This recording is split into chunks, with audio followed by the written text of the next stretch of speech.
speak in conferences and in churches. And yeah, I think that's about that. I've been a believer for over 25 years, and I still love the Lord and I still love His work. That's all that I can say. Definitely, that's why you're here. Okay, so right now you are pastoring. You are based in the UK. I'm based in the UK. Life Value. The Life Word Center. Yeah. And you are in Ghana. It's based in the UK, but you are based in Ghana. No, we haven't got a branch. Yeah, I came to do a few things. I've got a firm that does corporate training. Okay. And since last year, I've been holding these functions, events. And the next one is coming on the 5th of May. And that is the main reason why I came. Yeah. Okay. Okay, so now the main reason we are here is about your book, Adding Value to Increase Your Worth. Yeah.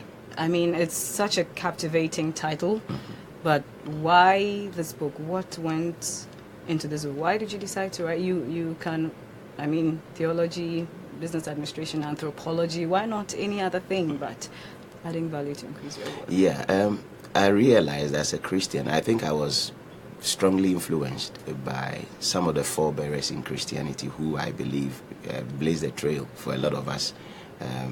In terms of their thoughts and the understanding of our human relationship with God, and what we can take advantage of within that relationship to make the most out of our lives. And I have to say that I was greatly influenced by Dr. Mensah Otabil and his way of doing things and his thoughts and what his philosophy is all about. I was also influenced greatly by the late Dr. Miles Monroe. And so I realized that and that is just two of the people that I believe have influenced my way of thinking and doing things. I realized that a lot of things were said about obtaining value or discovering your value through your potential purpose. But what I found out was quite lacking, or in its limited sense, was how people can add, after they've discovered the value, how they can add to that value in order to stand out of the crowd or be exceptional in whatever field that they found themselves in. So what I attempted to do with the book is to deal with some of the issues with my own experiences and through reading and also looking at the lives of those that have made it in life. Some of the things that were the essential ingredients that assisted them to be able to stand out of the crowd. Because it's often said that the crowded is bottom. So if you want to stand out there, you need to get to the top. Yeah. Wow, in case you just tuned in, it's the Book Review Show right here on Precious TV with me, Caroline Owusu Asamoah, and today we're looking at how you can add value to increase your worth. You may be a carpenter, you might be a pastor, you may be a businessman, but what does it take to cause you to stand out? We're looking at the book by Reverend Bernard Appiah, and you can join us on Facebook. We are live on Precious TV. Just go to Precious TV on Facebook. You can also send us WhatsApp messages or text messages to 020-343-8710. Thank you. Okay, so I just want us to delve into the book. Even though it's just 6 chapters, they are quite, voluminous as well as captivating. Now, let's do a quick summary of the book. With all these chapters, we have embracing change, choosing to grow, creating a growth environment, banishing complacency. That's one of my favorite chapters. And then personal investment into your life, attaining the value-added product status in chapter 6. Let's roll.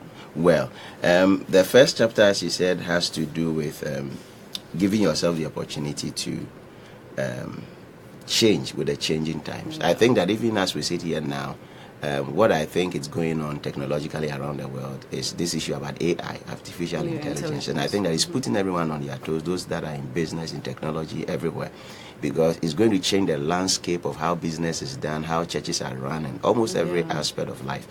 I mean, gone were the days of many years ago, you watch the old 7 James Bond films and see cars fly, you see driverless cars, and you thought it will never come to reality. Now we have driverless cars, cars without any driver, programmed, it takes you anywhere you want to go. And although it's at this testing stage, I believe within the next 15 years or so, to become the norm, we may even have buses that are driverless. So I think that if any individual wants to add value to themselves, they cannot lock themselves up into the past. They would have to be able to go with the changing times and see what is it that is in the present and in the future that they need to be able to get out, add to themselves in order to be able to project themselves into the future that is ahead of them. Yeah, and then I came on to the issue about growth. Adding value is a matter of growth. If you don't grow, and the growth process is many things. You're talking about growth in your perspective, growth in your mental capacity, and I'm not just talking about physical growth.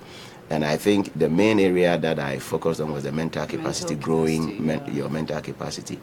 I realized after a while, I took an interest. Sometimes I'll be watching TV and all of a sudden you have all these Dow Jones is this, the NASDAQ is this, and I asked myself, how does this affect me? Obviously, it is affecting me somehow for TV stations, CNN, and some of these foreign TV stations to take time on their airing time to air these things. So I bought books just to find out how does these things work, how do they operate. Although I wasn't a stockbroker and I wasn't intending into going to buying and selling stocks, I then understood how these systems work.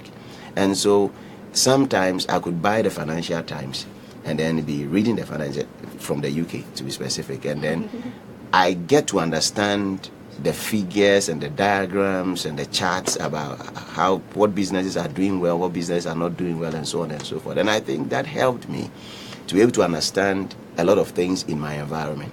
For instance, why the pound drops, why it appreciates, depreciates, and all those things. But, not to cut you, but you realize that people, decide to stay in their field, and they're like, oh, this is not part of me, so. Because a lot of people don't understand when the news anchor or the business anchor comes and he's saying today the stock exchange and this drop, the gold went down by points this, point that. Looking at how you took it, what do you expect of other people who feel, okay, because it's not my field, I don't really understand. I'm not supposed to, pay much attention to that. Yeah, I think that is one of the reasons why I wrote this book, to help people to look at life holistically. I'm not into medicine, but there is a lot that I know because I do read, I do make inquiries about what is this and what is that, and how does this affect me, how does it affect someone, for instance. So you cannot just skew yourself into one particular corner and say, I am an accountant. Because as a matter of fact, even in that particular field you find yourself in, if you don't keep on improving yourself, looking out for new technologies out there, looking out for new information that is out there in order to be able to upgrade yourself all the time, even within that same career bracket, you realize that within 10, 15, 20 years' time, you'll be obsolete. Now, I remember many years ago when I was growing up, when you go to an office and you met an accountant, they have this big ledger book. Either it's a ledger book or something, they do recording. After a while, Microsoft brought Excel, so you can prepare spreadsheet. Then Sage developed a system, and now it's moved on and moved on. There are sophisticated softwares, so if you keep yourself in the past, thinking that this is how we've done it all the time, I don't even need to upgrade. At the end of the day, I've obtained, in our society, to progress. In that, right. With tradition and with some doctrines, this is how it's done. It has to be done that way. It has to be done this way. Our forefathers said it has to be done this way. And you realize that it's, causing a lot of setback because we are glued to, why are people afraid of change? Yeah. I think change itself is uncomfortable because it demands an effort from you. If you want to make changes in your life, it will take a commitment, which means that it may cost you money, sometimes it may cost you your sleep, it may cost you your time, it may cost you certain things that probably you are used to, and it's your convenience, let me put it that. It will inconvenience you. Yeah. So I think that sometimes that scares people away from taking those bold steps and making those changes in their lives that would move them to where they actually want to be. It's a peculiar human problem. And I think that even sometimes you find people who resist change at certain levels where you don't expect them, because we are not used to this. We don't want this thing coming in. But it's if you don't change, you can't discover new frontiers. If new frontiers are not discovered, it means no progress is being made. Wow, interesting book out there. I'm enjoying myself, and I'm learning a whole lot about adding value to increase your worth, written by Dr. Bernard Appiah. Otopa Appiah, I beg your pardon. You can join us on Facebook. We are live on Precious TV. You can also go to the Book Review Show GH on Facebook. We are live. Drop your comments. You can also send your comments, your questions, your contributions via text or WhatsApp on 020-343-8710. That's 020-343-8710. The numbers are on your screen, so just join in the discussion, join in the interaction, and let's get it kicking. Okay, so the next chapter deals with growth, creating a growth environment. Tell us a bit about that.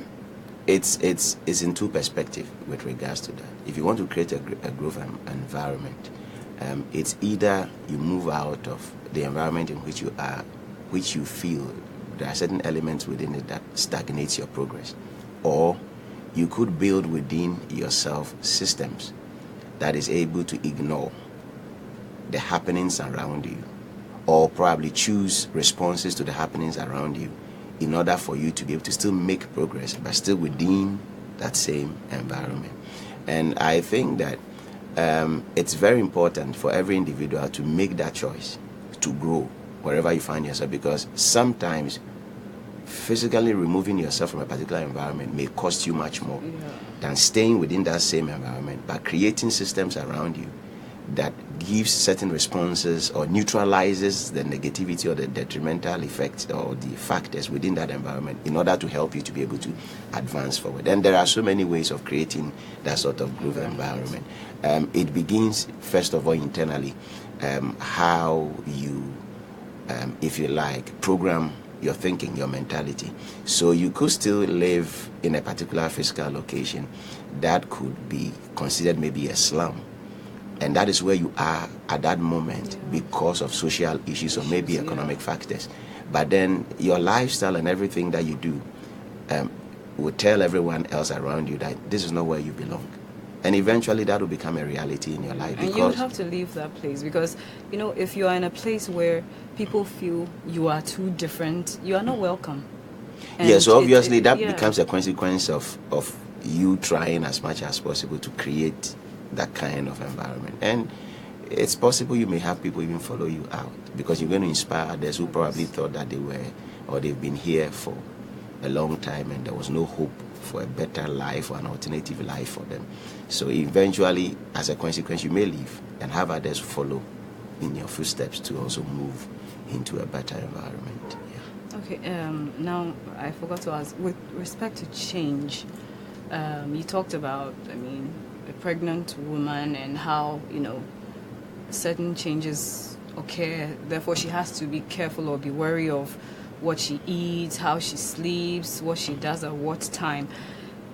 What if you get into a situation where you didn't know that the change was coming? Oftentimes, we expect that, okay, I'm going to get a new job, I'm going to get a new car, therefore I have to do this. So, there's much preparation before we can get that opportunity. So when it meets that, it's the perfect timing.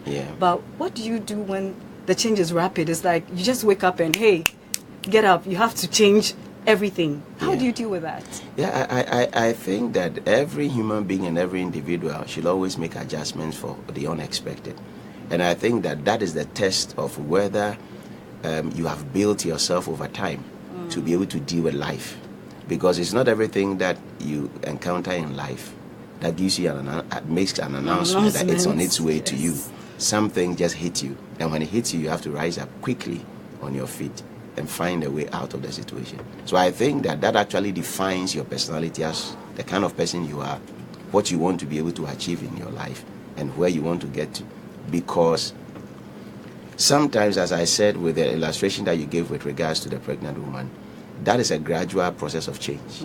Because first trimester, second trimester, you know that this is what I am into, so you change with time. But when you are hit with a situation, you have to be able to be quick in thinking about what are the alternatives that I've got. And obviously, sometimes the initial steps that you may take may not be the best. Yeah. Because probably you're overwhelmed by emotions, maybe by sadness, or maybe by as a consequence of the things you are going through, you may not be thinking straight. But after a while, if you realize that I took a wrong turn because this happened, you have to, as much as possible, as quickly as you can, make the necessary adjustments or amendments, or even if there is the need for a U-turn, make a U-turn and get back on track and move on. I think that generally there is no room in any life for giving up.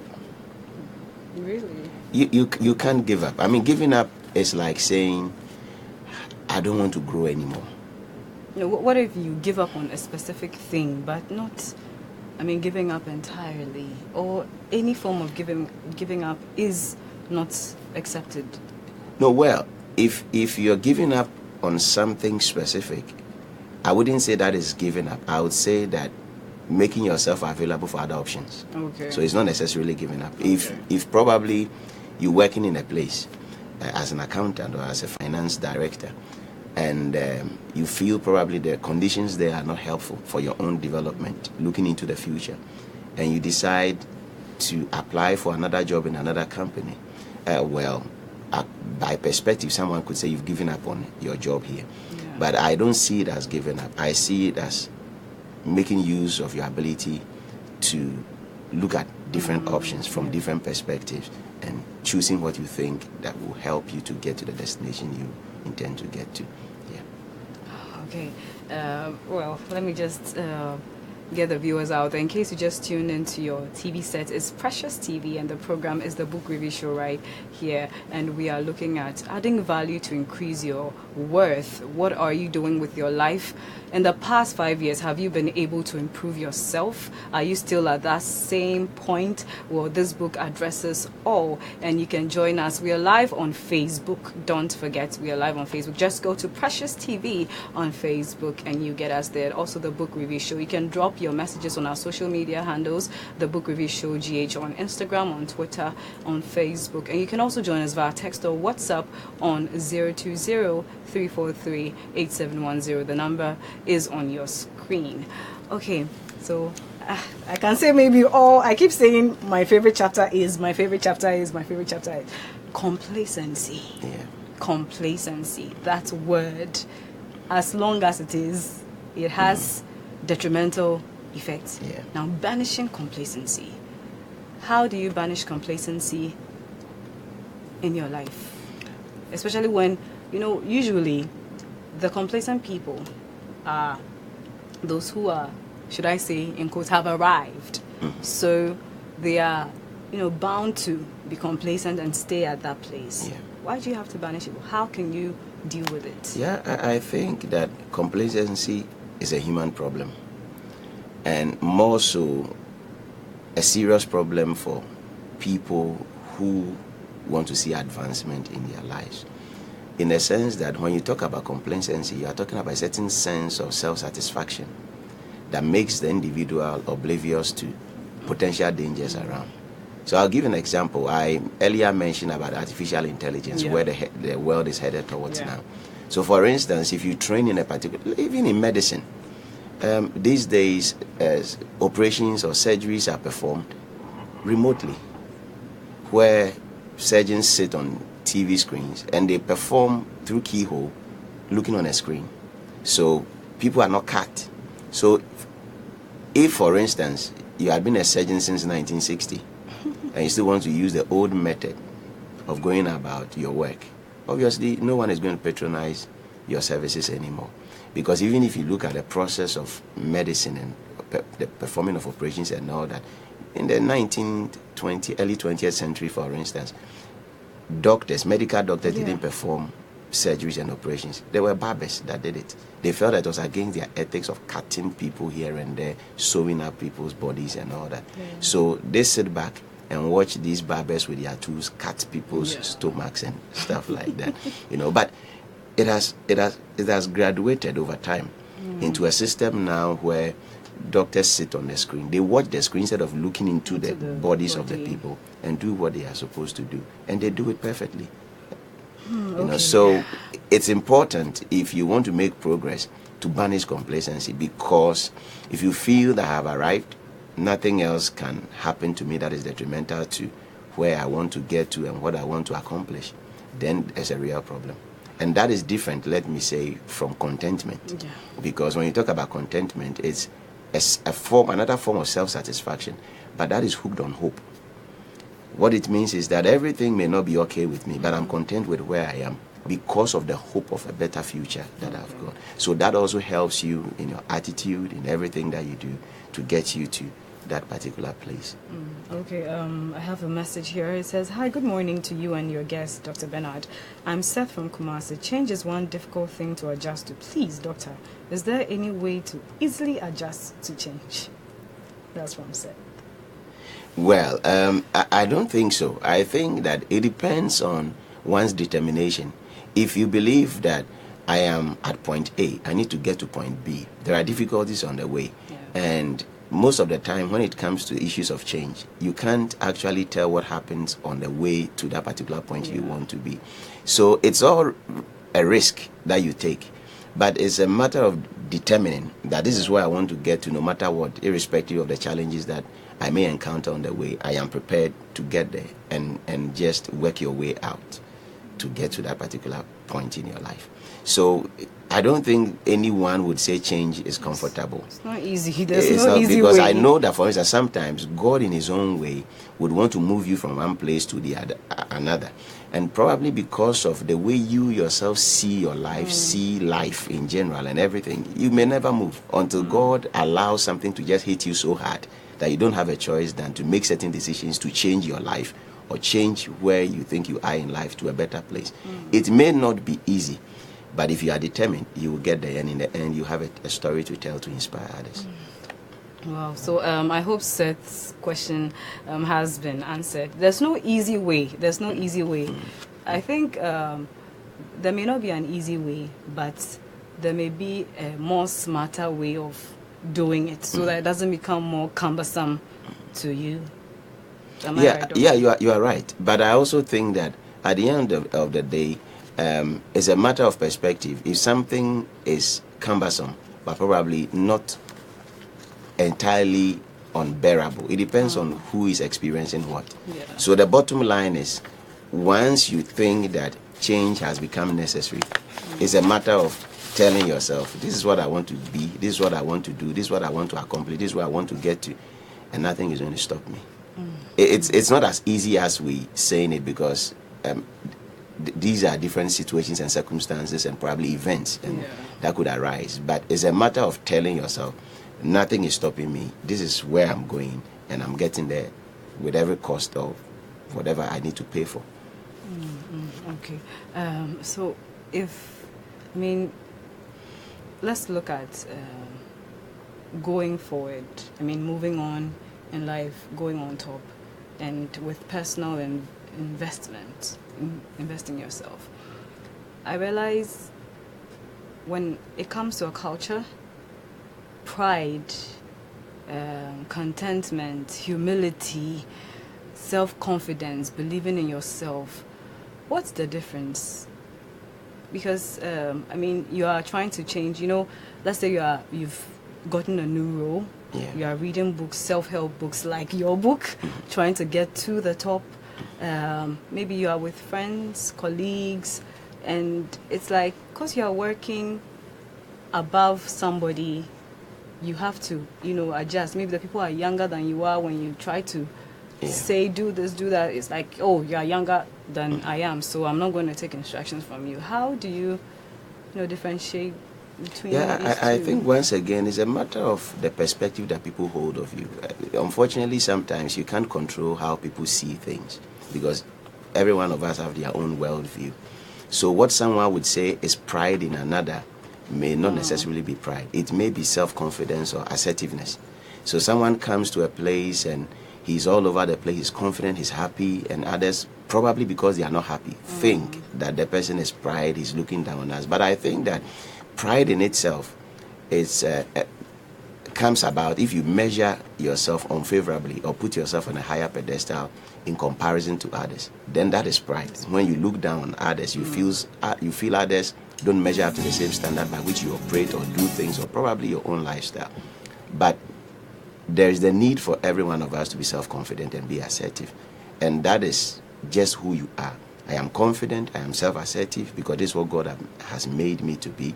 I'm not saying that because I am assertive, I'm confident, you are not up to my level or my standard, or probably you are not in my social strata or something. Yeah. No, that's not it.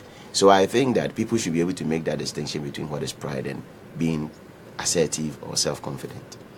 Okay, now with that, humility and pride, or believing in yourself, in that, it's when someone is being humble. You mentioned in the book that sometimes people tend to walk over them. So what is humility? It doesn't mean you have to accept whatever people tell you because you're humble. What's humility? Yeah, I think humility is your ability to come to the level that others are, irrespective of whatever you think you might have been able to achieve. Okay. And that is on one side. When you find yourself in a situation where you may not even have and be like what others are. And what do I mean? What I mean is that if you are in a lower rank in a workplace and you have a boss, if you are not very careful, because of probably the organizational culture, you know that this is my boss. Whatever my boss tells me, I need to do it. If I have questions, I have to find a very good channel to address those questions with him and get the necessary information that I need to get on with my work. So you would say you are humble. Then on the other side, if you happen to be the boss and have others under you, how do you also handle them? Yeah. So I think that humility is your ability to come to the level that people are. I think it's humility enough when your boss gives you some work to do and you realize that this thing, I'm a professional, he's my boss, but this thing is not taking us as far as our company's or firm's objectives are concerned. Is humility enough to go and say, boss, I think that on the basis of what we've been doing for quite a while now, I think this particular directive won't get us there. And it's not, you are not trying to tell the boss he doesn't know his work or she doesn't know her work, but you are only trying to bring the person to the place where you think he should be or she should be for the sake of the corporate good. So I think that once again, it's quite relative. If someone says you are humble, what is the measurement that the person has used to determine whether you are humble or not? But I think that generally when we talk about humility, you are talking about being able to come to the level that people are and relating to them without necessarily trying to look down on them or pull them up or pull them down. Just relate with them where they are. And I think that sometimes when you are humble and you relate to people the way you need to relate to people, you may not necessarily even be instructing people to do things, but you get them inspired because, that boss, the way he's so nice. One day when I am also a boss, I'm going to treat my people nicely. Okay, wow, let's take some messages here. This one says, Dr. Bernard Appiah is a great and astute teacher and writer. Please, I recommend his books and training program. That's from Reverend Eric Hemeku. Okay, this one says, change should be holistic. Change should lead to the brightening of oneself. That is a positive change. I'm really enjoying the program. Robert Adenyo from Teshinungwa, Greater Estates. Thanks.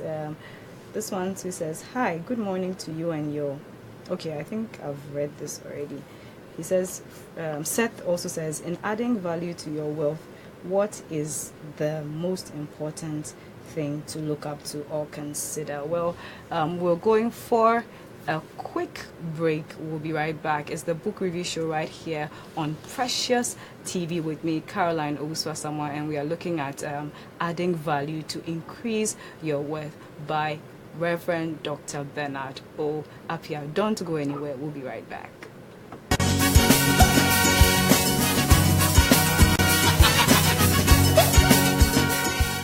Bishop Charles Ajinasari's books are a must-read for every Christian everywhere. Easy to understand yet deeply edifying and thought-provoking, his books touch on important issues facing the modern Christian today, such as evangelism, money, prayer, marriage, addiction, sex, and etiquette. Find the answers. Visit azaliabooks.com as well as Perez Chapel Bookshop, Jawolo Junction, Accra, and other leading bookshops.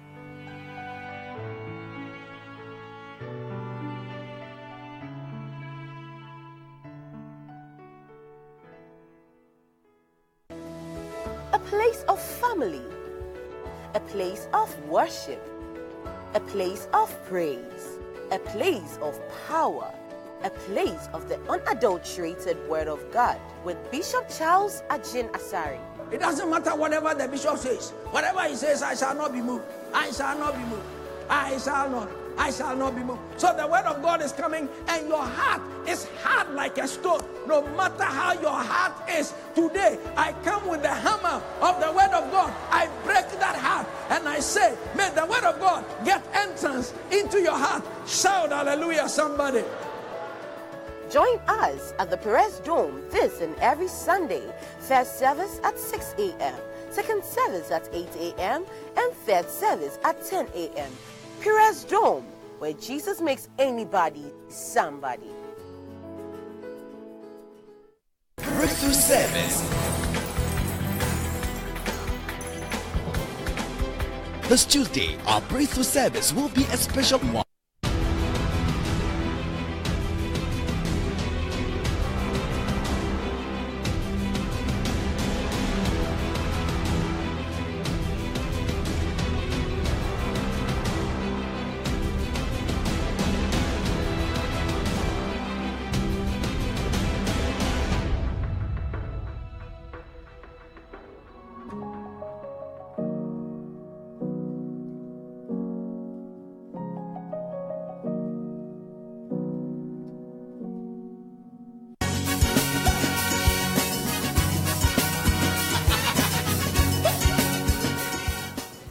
All right, thanks for staying tuned. You're welcome back to the Book Review Show right here on Precious TV with me, Caroline Owusu Asamoah. Now, the book we are looking at is Adding Value to Increase Your Worth with Reverend Dr. Bernard Appiah, and we are having a wonderful discussion in the studio. Before we went for the break, Seth asked a question about how to add value, but the book overall is, it's 5 chapters which tell you to, if you put all those things together, will increase your worth. But he's saying, what's the topmost one? Is it that there's one which stands out, or all work hand in hand? I think you couldn't say one particular thing. Yeah, it depends where you are in life and at what point you are. So probably if you've dealt with the issue of creating a growth environment, you may want to move on to the next stage of doing something else to add to what you've already done in order to get to where you want to get to.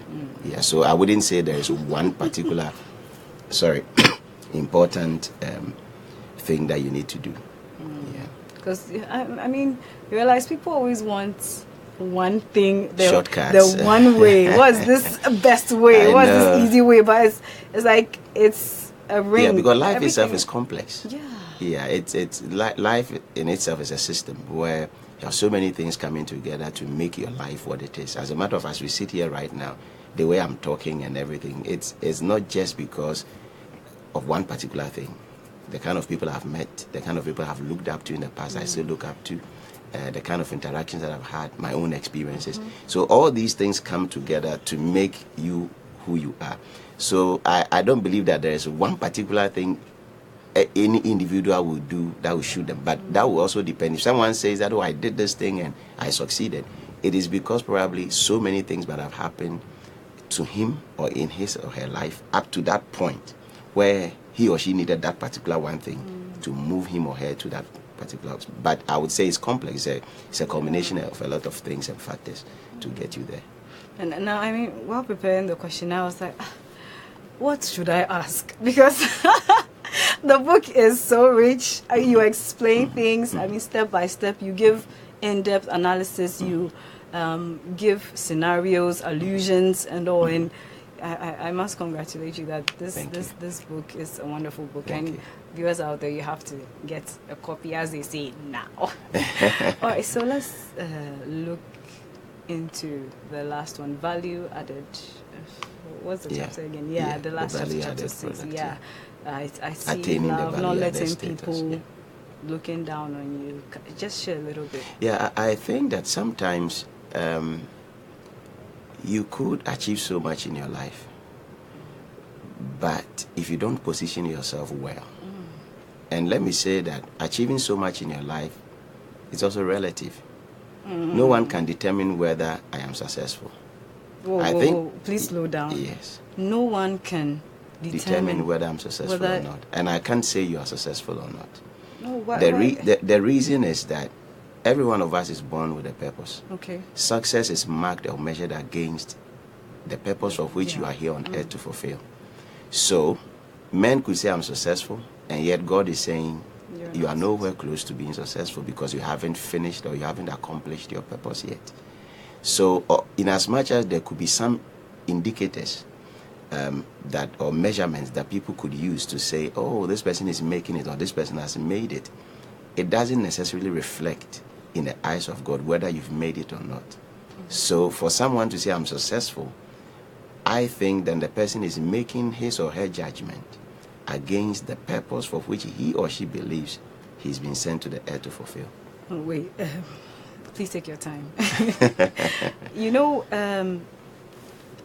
there may be some basic factors that show that someone is being successful in that if my child by 5 is not talking, I know that generally there is something wrong. Yeah.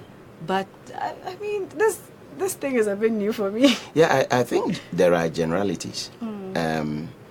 You would say, okay, if I'm able to educate myself to the highest level I could possibly can, and get myself a good job, get a spouse, get a home, have a happy life, have children, have been successful for someone, that is success. So the generalities is that when people see that these things are in their right places in your life, you are successful. But I think that it goes far beyond that, because we are not just here to marry. We are not on earth to marry. We are not just on earth to buy houses and buy cars and occupy great positions in workplaces or in companies. But we have a purpose to fulfill. And I think that sometimes I personally believe people could say you are successful because all the indicators, physical indicators around you indicates that this is a successful life because someone wants to have the kind of life you have. But then I believe that in the eyes of God, you may still not be successful because you have not fulfilled the purpose for which you are supposed to, or you were meant to be here on earth. Yeah. So I believe that there is that possibility. And I think it is. Because if you look at the talent, the parable of the talent in Matthew 25, for instance, you realize that the one that was given 1 talent, as a matter of fact, is the most natural thing a lot of people do. Yeah. He says that if I work with the 1, looking at the fact that someone has been given 5, if a person loses 1, he's left with 4. If he loses 2, he's left with 3. If he loses 4, he's left with 1. I have just been given 1. If I risk working with this and I lose it, I have nothing. So instead of working with it with the potential of multiplying it or the possibility of losing it, let me keep it and hide it, and when the master comes back, I give it back to him. As a matter of fact, it's a natural human thinking or analysis, which you wouldn't find much wrong with it. But the one who gave him that talent said, I was expecting you, if anything at all, not to hide it in the ground, but if you didn't want to work with it, you should have given it to the money changers. Those are the forex bureau. Let them trade with it, and then just give me a bit of interest on top of what I gave you. See, so the whole issue is not about just doing something with your life and letting others, because I believe that his colleagues, the others who are giving 5 and 3, although the Bible is not explicit on that, might be saying, oh yeah, but he was giving 1, at least he didn't lose it, so he's fine. You understand? But the master who gave him said that you should have done something with it. I expected more. So I believe that sometimes you could get to a point in your life, and that is where the issue of complacency also comes in, where you think I have arrived, I have done everything that in the eyes of men expect me to be able to accomplish or achieve or to do. And yet God says that you could have done a bit more, because I have put so much in you that you could have done more, you could have accomplished more, you could have actually even diversified some aspects of your life into other things that could have been beneficial to humanity or some specific group of people. So I think that for success, it's only you, the individual, and God that determines whether you are successful. And even you, if you are saying I'm successful, then you are saying I am successful because I have accomplished what I believe God brought me here on earth to accomplish. Interesting one out there. Well, let me take some few messages. This one says, please, doctor, I love writing. I want to be a writer just like you. What should I do? This from Appiah Faustina from Konongo. And another one says, today's show is very educative.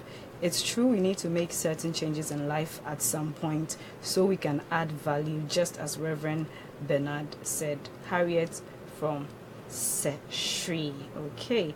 Good news, today the phone lines have been activated, so you can call, although it's on our screens. Let me just mention 0207 100003. That's 0207 10003. 0207 10003. That's the number you can call to join in the discussion. It's getting heated up here in the studio. I can't wait to have our first caller. Let me take some more messages on Facebook. Okay.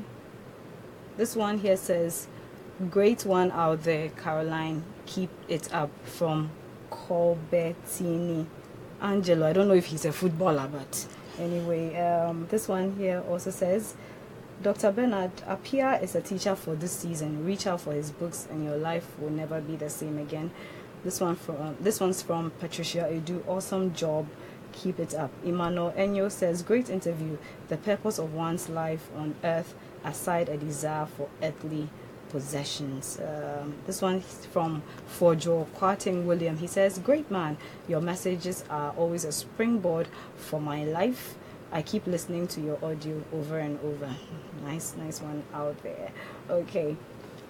So as the phone lines have been activated, I just want you to share this experience in your book. Was it the last chapter? You took your book somewhere.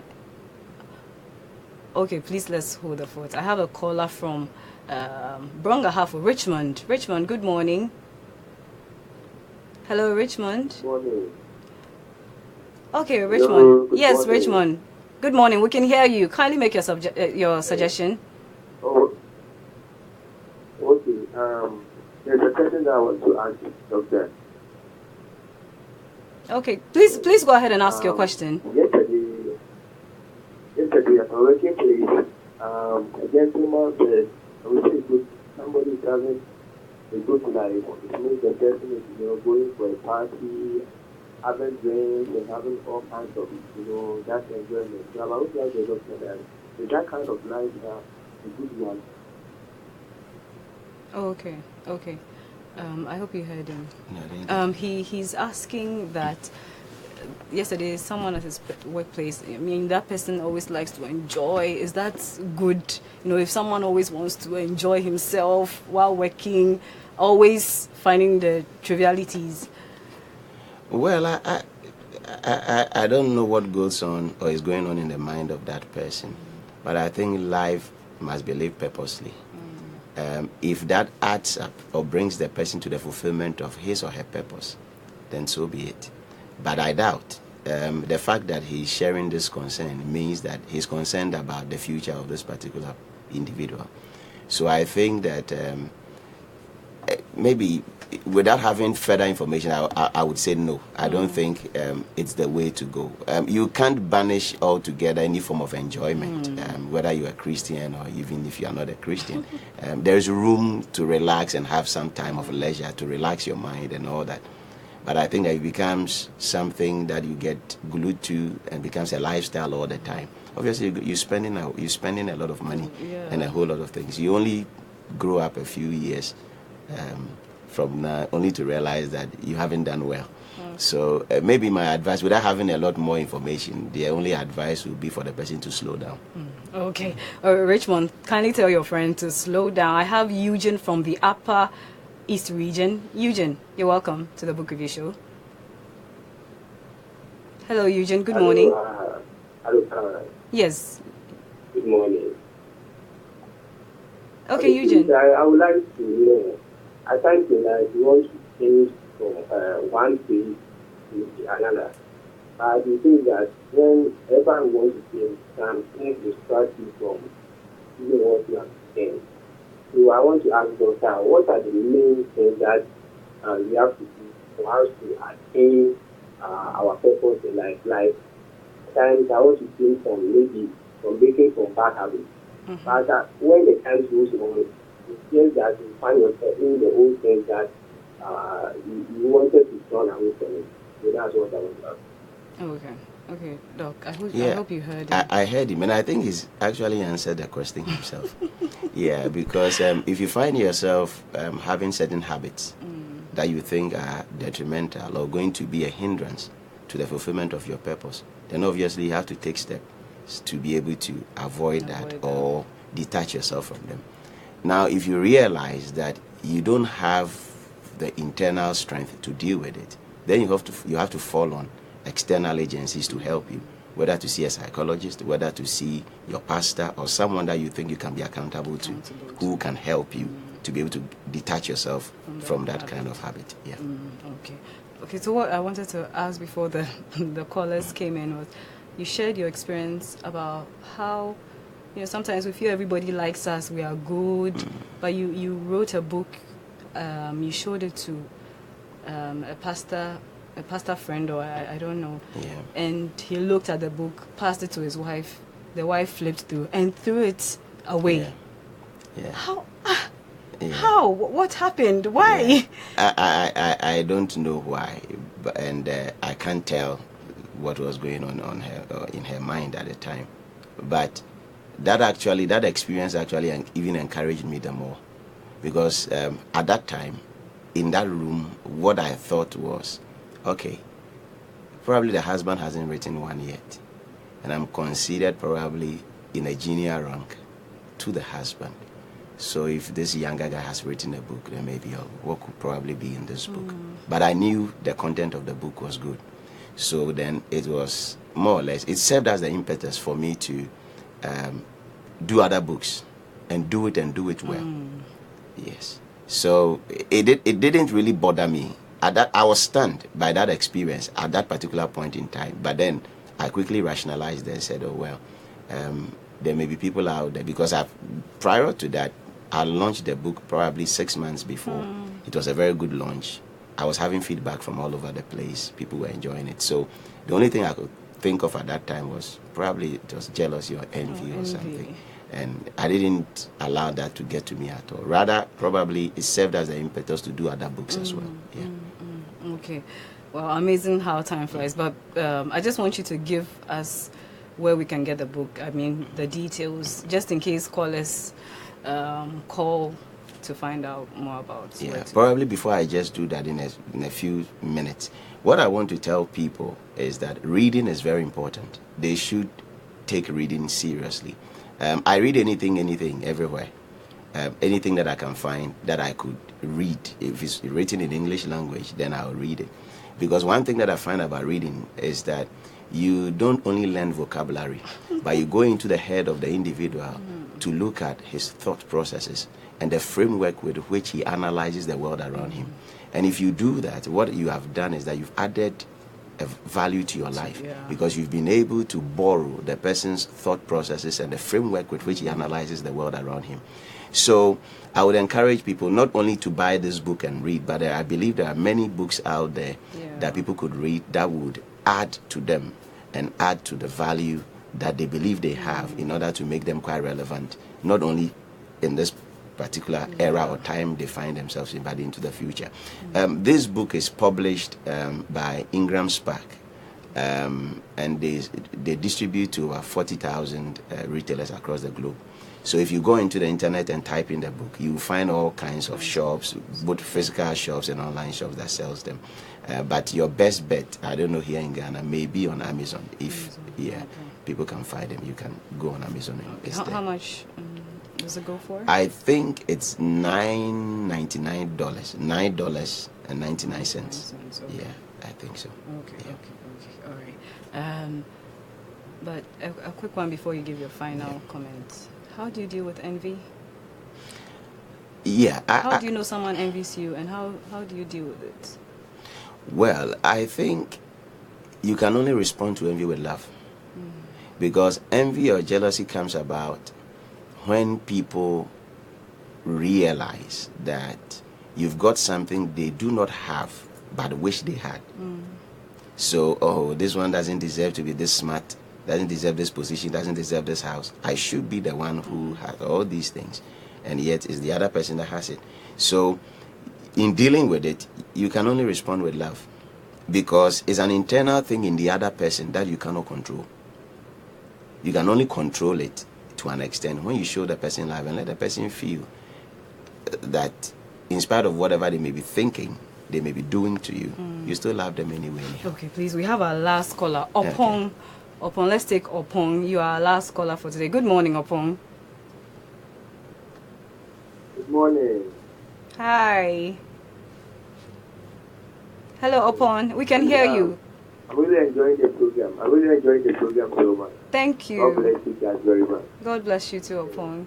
Do you have any question for Rev? Is there a question? Yeah. Okay. How can someone educate the habit of reading? How can someone? Educate the habit of reading. Okay. Okay, that's Knowledge concerning the things of this world.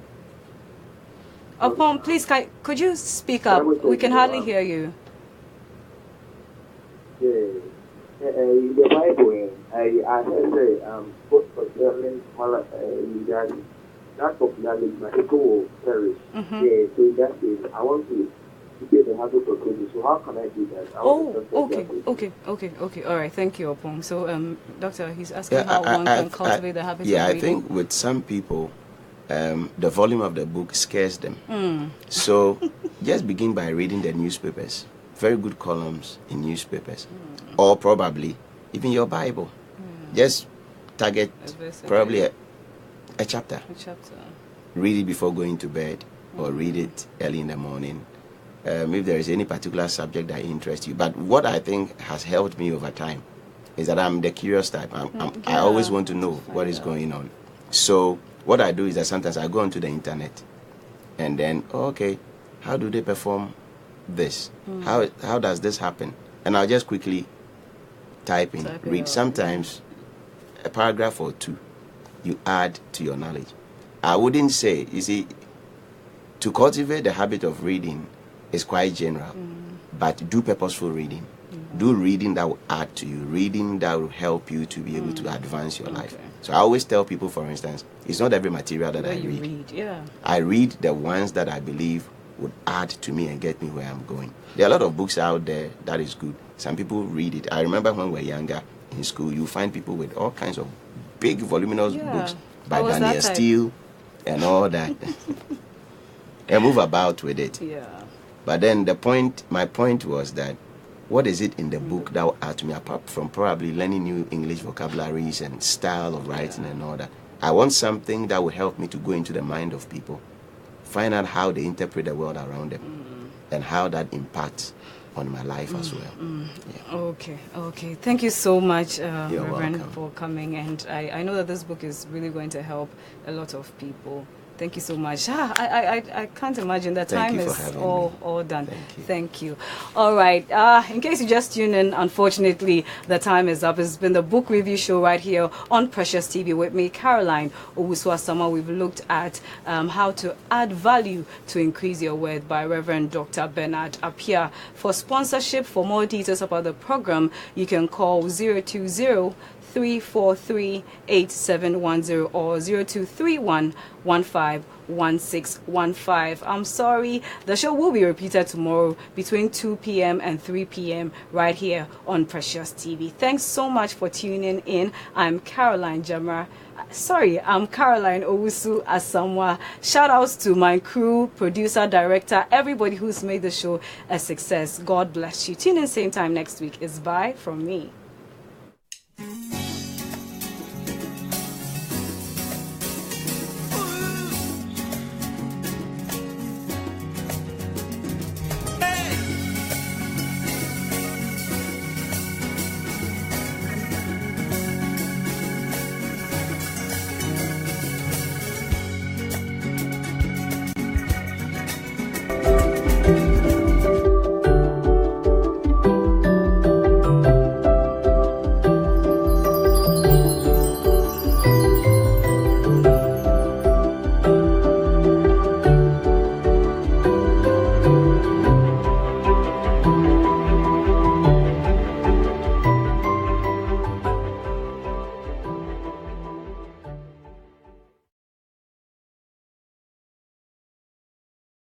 Walk in the God kind of faith, you have the final say.